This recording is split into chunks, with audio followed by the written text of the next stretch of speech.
राजपुर नामक एक सुंदर राज्य में अर्जुन नाम का एक बुद्धिमान व्यापारी रहता था।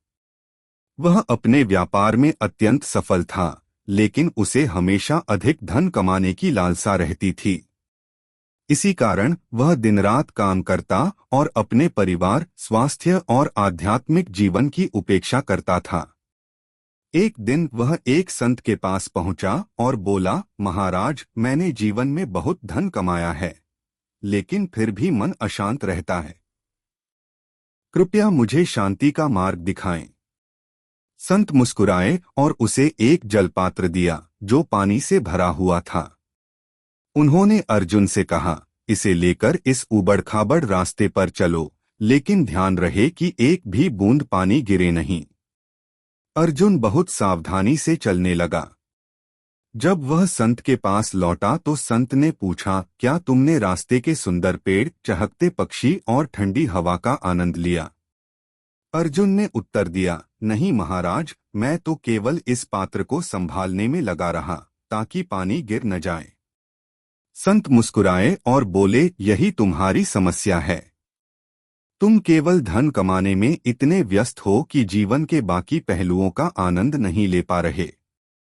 जीवन में सच्ची शांति और आनंद पाने के लिए संतुलन आवश्यक है। कार्य, परिवार, स्वास्थ्य और आध्यात्मिकता में समरसता होनी चाहिए। अर्जुन को अपनी भूल का एहसास हुआ। उसने निश्चय किया कि अब वह केवल धन ही नहीं, बल्कि अपने परिवार, स्वास्थ्य और आत्मिक शांति का भी ध्यान रखेगा। कहने का भाव यही है कि जीवन में जब हम हर पहलू और पक्ष का ध्यान रखते हैं, जीवन के उतार चढ़ाव के बीच साक्षी भाव से जीवन में घटने वाली हर परिस्थिति में समान रहते हैं, तभी हम जीवन का असली आनंद ले सकते हैं। संतुलित जीवन ही आदर्श, महान और प्रेरक होता है। इतिहास में जितने भी महान पुरुष, संत हुए हैं, सभी के जीवन में एक संतुलन था, एक समन्वय था। यदि जीवन में सभी पक्ष मजबूत हैं और आध्यात्मिक पक्ष कमजोर है, तो उसे भी संतुलन नहीं कहेंगे।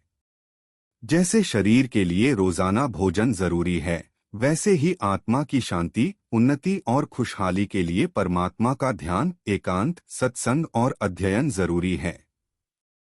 सकारात्मक ऊर्जा व्यक्तित्व को सशक्त बनाती है।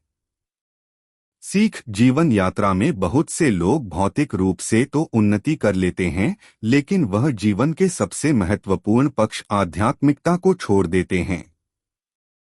आत्मिक उन्नति ही जीवन की वास्तविक और सच्ची उन्नति है। आत्मा, मन और बुद्धि जितने सशक्त और शक्तिशाली होंगे, तो जीवन का स्तर उतना ही ऊंच, दिव्य और महान होगा।